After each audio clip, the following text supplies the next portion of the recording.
नमस्कार साथियों, आप सभी का स्वागत है अंजलि ट्यूशन क्लासेस पे। आज हमारी कॉन्सेप्ट सीरीज का डे 3 है, जहां पर हम पढ़ने वाले हैं दो चर वाले रैखिक समीकरणों के बारे में। चलिए पक्षांतर को पढ़ करके चैप्टर स्टार्ट करते हैं। पक्षांतर बहुत ही जरूरी है इस चैप्टर में, कई सारी विधियों में बीच में ये यूज होएगा, तो इसलिए हम लोग पहले पक्षांतर को पढ़ लेते हैं कि किस तरीके से पक्षांतर किया जाता है और सॉल्व किया जाता है। उसके बाद में हम चैप्टर के बारे में स्टार्ट करेंगे। चलिए आइए पढ़ते हैं पक्षांतर के बारे में। मैंने यहाँ पर एक इक्वेशन लिखी हुई है 2x - 10 = 8 - x। यहाँ पर हम क्या करेंगे, मैंने आपको प्रीवियस क्लास में बता रखा था ऑलरेडी कि वेरिएबल्स जो है वो वेरिएबल्स के साथ में घटते हैं और कांस्टेंट के साथ में घटते हैं। ठीक है, आपको पता है चर के साथ में, अचर के साथ में। यहाँ पर देखिए कि x जो है वो इस साइड आएगा तो 2x + x हो जाएगा। याद रखिएगा पक्षांतर में नियम होता है कि प्लस उस साइड से इस साइड आएगा, जब इक्वल के इस साइड आएगा तो वो माइनस में बदल जाता है, और माइनस जो है वो उस साइड जाता है तो वो प्लस में बदल जाता है। कोई भी साइड इधर से उधर होएगी तो आप समझ लीजिए चिन्ह चेंज होंगे, प्लस माइनस में, माइनस प्लस में। ठीक है, और आप याद रखना मल्टीप्लाई में है कोई चीज तो वो डिवाइड में चली जाएगी, और डिवाइड में है तो वो मल्टीप्लाई में आ जाएगी। आप पक्षांतर में नियम याद रखिएगा, इस पे सारे पक्षांतर पे बेस्ड होते हैं। ठीक है, क्वेश्चन सारे इसी पे बेस्ड होंगे। इसके बाद 10 जो है वो उस साइड जाएगा, माइनस का 10 है उधर जाएगा तो प्लस का 10 हो जाएगा, और प्लस का 8 यहाँ बच रहा था x, क्योंकि उस साइड चला गया था। यहाँ पर देखिए x और x ये हो गए आपके 3x = 10 और 8 18। सो x अभी बताया मैंने ये 3 मल्टीप्लाई में है x के, और मल्टीप्लाई उस साइड जाता है तो डिवाइड में बदल जाता है, यानी 18/3 हो जाएगा। तो काट देंगे, यहाँ पर आएगा आपका x = 6। ठीक है, तो पक्षांतर बहुत ही इजी वे में आपने समझ लिया है, और इन चीजों को आप ध्यान रखिएगा कि प्लस माइनस में जाएगा, माइनस प्लस में जाएगा, मल्टीप्लाई डिवाइड में, और डिवाइड मल्टीप्लाई में जाएगा। ठीक है, ये आपस में एक दूसरे से बदल जाते हैं। दो चर होते हैं, चर कितने हैं? 2 हैं, यानी कि वेरिएबल्स 2 हैं। अब 2 वेरिएबल्स मैंने देखिए यहाँ पर कौन कौन से लिए हैं, एक x लिया है और एक y लिया है। ठीक है, तो यहाँ पर दिया है, मैंने मेंशन किया हुआ है कि दो चर वाले रैखिक समीकरण का जो संक्षिप्त रूप होगा, ठीक है, जो स्टैंडर्ड हम लोग लेंगे फॉर्म, वो ये होगी ax + by + c = 0। याद रखिएगा कि c को अगर आप इक्वल के उस साइड ले जा रहे हैं तो अपनी जितनी भी इक्वेशंस आएंगी उसमें आप c को उस साइड ही रखेंगे, और अगर c आपका इक्वल के इसी साइड है यानी कि लेफ्ट साइड है तो आप सारी इक्वेशंस में c को लेफ्ट साइड ही रखेंगे। तो जैसा अभी हमने पढ़ा कि दो चर वाले रैखिक समीकरण जो है वो हमारा होता है ax + by + c = 0। तो ऐसे समीकरण ना दे करके वो हमें दो समीकरण युग्म देगा। क्या देगा? दो समीकरण युग्म देगा, और उन समीकरणों को हल करने की कई विधियां होती हैं, जो कि विधियां आपकी बुक में दी गई है। देखते हैं एक एक करके सारे मेथड्स को। ठीक है, उसके पहले मैंने जो लिखा हुआ बोर्ड में वो देख लेते हैं। यहाँ पर मैंने दो चर वाले रैखिक समीकरण युग्म लिखे हुए हैं, a1x + b1y + c1 = 0। ये पहला समीकरण है हमारा, और दूसरा समीकरण a2x + b2y + c2 = 0। ये दो समीकरण हमारे युग्म दिए होंगे बुक में। इनको सॉल्व करने की यहाँ पर मैंने 5 विधियां लिख रखी है जो एक्चुअल में है। ठीक है, आलेखी विधि, ग्राफ मेथड जो अभी हम लोग पढ़ने वाले हैं इसके बाद में, प्रतिस्थापन विधि, सब्स्टिट्यूशन मेथड ये भी आएगा, और विलोपन विधि, एलिमिनेशन मेथड। ये 3 मेथड जो है मैं अभी बताऊंगी। तुलनात्मक विधि जो है ये मैं थोड़ा सा समझा दूंगी। ठीक है, ये तुम लोग पहले भी यूज करते थे तो ये वैसा ही है, थोड़ा सा प्रतिस्थापन से मिलता हुआ है। तो ये हो गया आपका, और व्रज गुणन जो है आपके मेथड से हटा दिया गया। ठीक है, लेकिन आप लोग समझ लो कि इतनी सारी विधियां होती हैं, जिसमें से अभी हम लोग पढ़ने वाले हैं 1 2 3 4, ये 4 विधियां हम पढ़ेंगे। ठीक है, व्रज गुणन इस बार हम नहीं पढ़ेंगे क्योंकि अभी हम हाल फिलहाल रिविजन कर रहे हैं। और नेक्स्ट, तो अभी हमने पढ़ा कि इनकी 5 विधियां होती हैं। तो नंबर 1 विधि यानी आलेखी विधि, उसके बारे में मैंने यहाँ पर थोड़ा लिखा हुआ है, तो चलिए देखते हैं।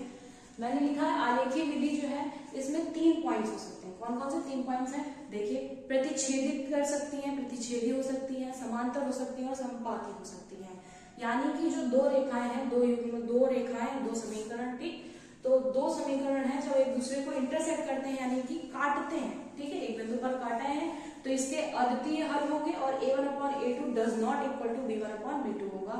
समांतर में आप लोगों को सिर्फ ये याद रखना है कि इंटरसेक्टिंग है, यानी कि अद्वितीय हल होंगे, और यहाँ पर आपके a1 और a2 जो है वो b1 b2 के बराबर नहीं होगा। ठीक है, समांतर वाले में, पैरेलल वाले में आप याद रखिएगा कि कुछ इक्वेशन इस तरीके से, देखिए समीकरण मैंने बना रखे हैं, कैसे बनते हैं इनके फिगर भी जब आपको अगर बनाने को आते हैं आलेखी विधि में, तो कुछ इस तरीके के फिगर आपको देखने को मिल सकते हैं। ठीक है, जब आप उसमें फिगर मतलब क्वेश्चंस रख करके x और y के मान रख करके आप जब निकालेंगे, तो जो लास्ट में फिगर बनाएंगे तो इंटरसेक्टिंग वाला कुछ इस तरीके से काट के बनेगा, जो ये बिंदु है यही इसका हल हो जाता है, और पैरेलल वाले में कोई हल ही नहीं मिलेगा। ठीक है, तो वो ऐसे कुछ बन के फिगर आएगा, और संपाती वाले में कोइंसिडेंस से दोनों जो पॉइंट है वो आपके एक ही रेखा को काट रहे होंगे, तो वो आपके संपाती में आ जाएंगे। ठीक है, चलिए पैरेलल वाले में कोई हल नहीं होगा, मैंने अभी बता दिया। यहाँ पर इक्वेशन क्या होगी, a1/a2 is equal to b1/b2 but does not equal to c1/c2 होगा। ठीक है, वही लास्ट थर्ड वाले में आते हैं संपाती वाले में। संपाती वाले में आपका जो इक्वेशन है, मैंने अभी आपको बताया ना कि एक ही लाइन पे बनेगा। ठीक है, जितने भी पॉइंट्स आएंगे वो एक ही लाइन पर होंगे, तो मैंने a1 और a2 दोनों एक ही लाइन में दिखा दिए। इसके अनगिनत हल होंगे, कितने होंगे, अनगिनत हल, कई बुक में दिया होगा अपरिमित रूप से अनेक हल। ठीक है, तो वही ये बात है, और इसमें क्या होगा, a1/a2 बराबर होगा b1/b2 के, और c1/c2 के, तीनों बराबर होंगे आपस में। ठीक है, तो ये थोड़े से आपके आलेखी विधि के हल जो काम आएंगे बीच में, संपाती है कि नहीं है, और कितने हल हैं, तो ऐसे करके क्वेश्चन आएंगे। ठीक है, बुक में आएंगे, तो उनके लिए ये वाला चार्ट पेपर जो है मैं थोड़ा सा हट जाती हूँ, आप लोग स्क्रीनशॉट ले लेना। ठीक है, तो ये वाला चार्ट पेपर आपको हल थोड़ी सी मदद देगा इसमें, जब आप ये वाले क्वेश्चंस कर रहे होंगे। ठीक, ले लिया होगा। चलिए आइए देखते हैं प्रतिस्थापन विधि यानी सब्स्टिट्यूशन मेथड। तो यहाँ पर मैंने आपकी दो इक्वेशंस लिखी हुई है, समीकरण योग में लिखे हुए हैं, 2x + 3y = 5 और 3x - y = 2। यहाँ से देखिए, इनको इक्वेशन फर्स्ट और इसको इक्वेशन सेकंड मान करके आप किसी भी एक समीकरण से x या फिर y की वैल्यू निकाल करके उसको सेकेंड इक्वेशन में पुट कर देना, यही हमारा सब्स्टिट्यूशन मेथड कहता है। और उससे हमें एक कोई भी वेरिएबल का मान मिल जाता है, और उसके सहायता से हम दूसरा वेरिएबल निकाल लेते हैं। ठीक है, ठीक है, हमारा सब्स्टिट्यूशन मेथड है। चलिए देखते हैं इसको सॉल्व कैसे करना है। चलिए, ये मैंने माना इक्वेशन फर्स्ट और इसको माना मैंने इक्वेशन सेकेंड। देखो बेटा, यहाँ पर ना कोई कांस्टेंट नहीं मिल रहा है, इसलिए हम सोच रहे हैं कि थोड़ा सा यहीं से उठाते हैं। ठीक है, कांस्टेंट नहीं मिल रहा है तो यहीं से उठा लेते हैं, यहाँ पर हम y का मान निकाल लेंगे तो इजी, थोड़ा सा इजी हो जाएगा। चलिए हम लोग इक्वेशन सेकंड से समीकरण, पेपरों में बड़ा ध्यान देना क्योंकि तुम लोगों ने प्रैक्टिस बहुत गलत कर रखी है, ये सब लिखते नहीं हो तुम लोग। समीकरण 2 से यहां से हम y का मान निकालेंगे, y को उस साइड ले जाओ और 2 को इधर ले आओ, तो y का मान हो जाएगा 3x - 2। ठीक, y का मान समीकरण, ध्यान देना उसी समीकरण में मत रख देना, समीकरण 1 में रखने पर। ठीक है, समीकरण 1 क्या है बेटा, 2x + 3, y की जगह पे मान क्या हो जाएगा हमारा, 3x - 2 = 5। देखा मैंने बोला पक्षांतर का कितना काम पड़ा, अभी हमने y का उधर ले जा करके इसको इधर ले आए, तो अभी यहीं पे जरूरत पड़ी पक्षांतर की, अब यहाँ पर और थोड़ी जरूरत पड़ेगी। तो यहाँ देख लीजिए 2x प्लस का 3 का मल्टीप्लाई 3 में, 3 3 9, ब्रैकेट से बाहर आ रहे हैं, प्लस लिखा हुआ इसलिए कोई चिन्ह में चेंजमेंट नहीं है। अगर यहाँ पर माइनस होता तो अंदर के चिन्ह बदल जाते। ठीक है, अभी से बता देती हूँ। यहाँ पर हो गया 3 3 9x, और इसका इसमें हुआ -3 2 6 = 5। ये 6 आप उधर ले जा सकते हैं, यहाँ पर 9 और 2 11x = 6 उधर जाएगा तो जुड़ जाएगा, जाकर के माइनस करना, उधर जाएगा तो जुड़ जाएगा, और 6 और 5 11 हो जाएंगे। x = 11/11, अभी बताया मैंने, मल्टीप्लाई जो है वो डिवाइड में जाता है, तो 11 से 11 खत्म, यानी कि x का मान कितना आ गया बेटा, 1। और जब ये मान आपको मिल जाए, ठीक है, तो हमेशा जहां पर भी आपने y को माना हो उसको इक्वेशन थर्ड मान लेना और लिख देना, लिखेंगे कि x का मान, क्योंकि x निकल आया है ना, x का मान समीकरण 3 में रखने पर, ठीक है, 3 में रखेंगे तो y = x का मान 1 आया है हमारा, 3 into 1 minus 2 is equal to 3 minus 2, y is equal to 1। y का भी मान कितना आ गया 1, x का मान भी 1 और y का मान भी 1 आ गया। ठीक है, देखिए समीकरण 2 और y का मान समीकरण 1 में रखने पर, x का मान समीकरण 3 में रखने पर, ये चीजें आप लोग प्रैक्टिस में छोड़ देते हैं, लेकिन ध्यान दीजिएगा प्रैक्टिस में अगर इसकी आदत नहीं डाली तो आप पेपर में ये गलती करके आ सकते हैं। बेटा एग्जामिनर को नहीं पता होता है कि आपने यहाँ पर क्या किया है, किसमें मान कहाँ से उठा करके कहाँ रखा है, तो आपको मेंशन करना पड़ेगा कि y का मान मैंने समीकरण 1 में रखा हुआ है। आप इस तरीके से समीकरण मेंशन कर दीजिए कि पहला वो है, दूसरा वो है, तीसरा वो है, तो ये करना बहुत जरूरी है। ठीक है, इस तरीके से आप लिख करके आइएगा। देखते हैं विलोपन विधि। विलोपन विधि में जो है आपके समीकरण युग्म मैंने लिख दिए हैं, विलोपन विधि कैसे सॉल्व होगी चलिए वो देखते हैं। यहाँ पर ध्यान दीजिएगा, मैंने अभी आपको जो समीकरण बताए हैं वो हमारे ax plus by plus c is equal to 0 था, याद रखना। ठीक है, इस तरीके का मैंने अभी स्टैंडर्ड साइज आपको बताया था जो आपको इस चैप्टर में लेकर के चल रहा है। तो यहाँ से वैसे अगर देखा जाए तो ये चीज हमें यूज आती है, पता है किसमें, उसमें ज्यादा यूज पड़ती है ब्रजगुणन में। ठीक है, लेकिन ब्रजगुणन है नहीं आपके तो कोई बात नहीं, लेकिन अगर ध्यान दिया जाएगा ABCD से मतलब रखा जाए तो यहाँ पर A ये है आपका, B ये है आपका, और C को इधर लेके आना तो माइनस का 17 जो है वो आपका C होगा। ठीक है, तो ये आपको यूज उसमें आ सकते हैं, आलेखी विधि के जो संपाती और प्रतिच्छेदी और समांतर में क्वेश्चंस हैं, ठीक है, उसमें आ सकते हैं। तो अभी तो फिलहाल इसका कोई लेना देना नहीं है, यहाँ पर हमें इससे कोई लेना देना नहीं। ठीक है, तो इसको आप इक्वेशन फर्स्ट और इसको आप इक्वेशन सेकंड मान के चलो। ठीक है, चलिए देखिए यहाँ पर 5 और यहाँ पर 3 लिखा है।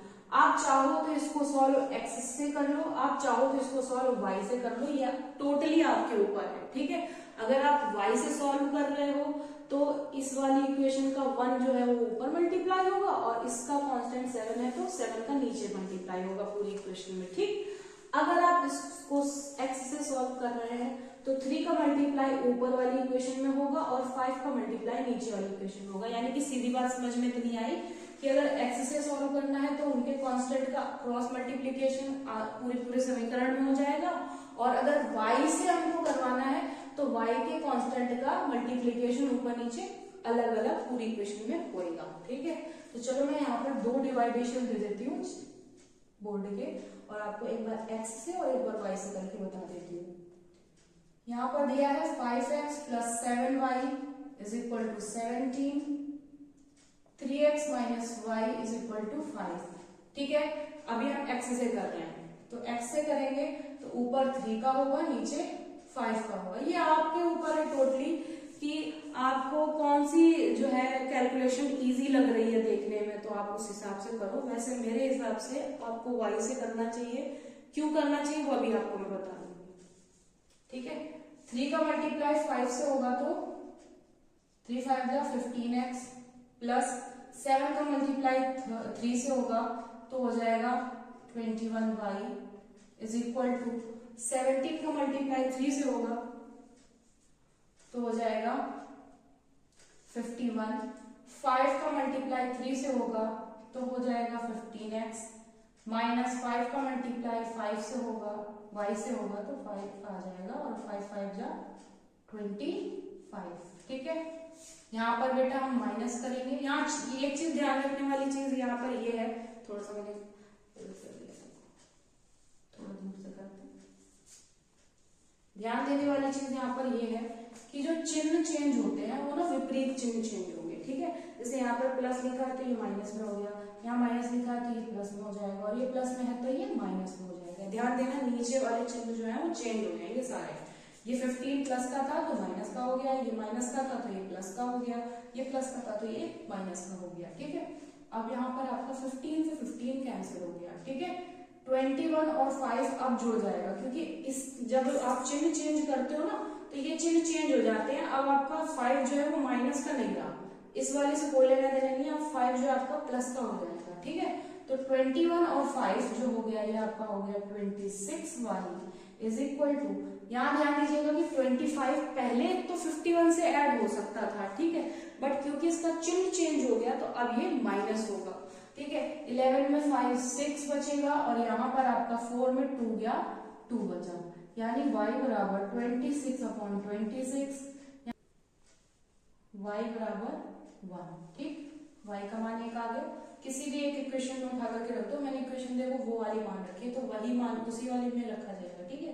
तो इक्वेशन सेकेंड में y का मान रखने पर बेटा शायद मेरा कैमरा थोड़ा सा जो बोर्ड है वो छोटा पड़ रहा है, यहाँ पर मैं थोड़ा सा इधर लिख दूं, चल जाएगा। y का मान इक्वेशन या समीकरण, अब हिंदी में लिख रहे हैं तो हिंदी में लिखो, समीकरण 2 में रखने पर, 2 इजी है, 2 पे रखेंगे ज्यादा बेस्ट आंसर हमें मिल सकते हैं, है ना।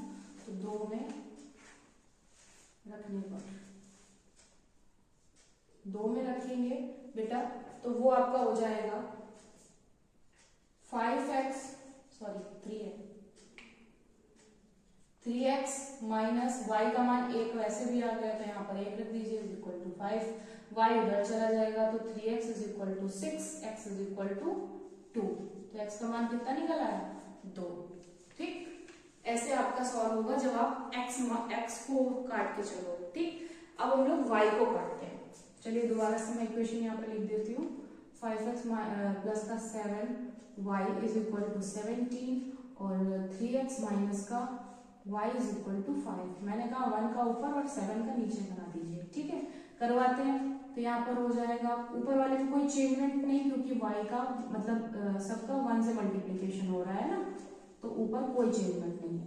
नीचे चेंजमेंट हो जाएगी क्योंकि 7 से मल्टीप्लाई हो रहा है, 7 3 जा 21x माइनस 7 1 जा 7 और 5 3 जा सॉरी 7 5 जा 35, ठीक है।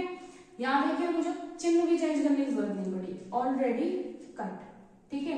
21 और 5 जुड़ जाएगा तो 26x इज इक्वल टू 52, है ना, और x इज इक्वल टू 52 जो है वो आपका 2 बार में चला जाएगा। x का मान समीकरण 2 में रखने पर,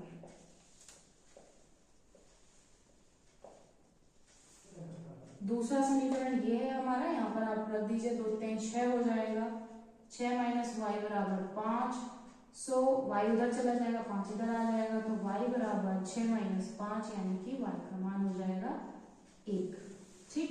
तो देखिए यहाँ पर आपका मान वही आया ना, आंसर तो वही आया, देखा जाए तो 19-20 ही फर्क पड़ना है, ठीक है, ज्यादा खास फर्क नहीं पड़ना है। और इसके बाद तुलनात्मक मेथड थोड़ा सा देख लेते हैं। तुलनात्मक मेथड जो है आपका कंपैरिजन मेथड, देखिए यहाँ पर क्या करना है आपको, ये वाली जो इक्वेशन है इससे 3x जो है वो सिमिलर दिख रहा है, हम लोगों को दिख रहा है ना कि ये दोनों एक जैसे हैं, तो 3x को यहीं रखते हैं, y को उधर ले जाते हैं, तो 5 माइनस का 2y, ये मिल गया इक्वेशन फर्स्ट, ठीक। नेक्स्ट वाले से भी हम 3x इज इक्वल टू करते हैं, y उधर चला जाएगा तो 2 प्लस का y हो जाएगा इक्वेशन सेकेंड, ठीक है। अब इन दोनों को हम आपस में बराबर कर देंगे, समीकरण 1 व समीकरण 2 की तुलना करने पर, देखा होगा आपने कई बार टीचर्स कर देते हैं, आप लोगों को समझ नहीं आता क्यों किया उन्होंने। देखिए यहाँ पर 3x से 3x कैंसिल हो जाएगा, 5 माइनस का 2y is equal to 2 plus का y हो जाएगा, जहां पर हम y को उधर ले जाएंगे 2 को उधर ले आएंगे, तो y उधर चला गया तो आपका हो गया 2y प्लस का y is equal to 5 minus, यहाँ से आपका क्या हो जाएगा बेटा, 2 घट जाएगा करके, यानी यहाँ पर हो जाएगा आपका घट जाएगा ना, हाँ घट जाएगा क्योंकि ये इधर ले आया वो उधर ले आया, तो ये आपका हो गया y, 3y is equal to 3 and y is equal to 1, y का मान कितना निकल आया, 1 निकल आया, ठीक है। अब इस y के मान को आप उठा करके इस इक्वेशन में रख दीजिए, x का मान निकाल लीजिए, y का मान आप यहाँ पर रखेंगे 3x प्लस 2 सॉरी इक्वल है 3x is equal to 2 plus y का मान 1 है, 3x is equal to 3 and x is equal to 1, ठीक निकल आया, ठीक है। तो आशा करती हूँ आज की क्लास आपको समझ में आई होगी, और समझ में आई है तो please like share and subscribe.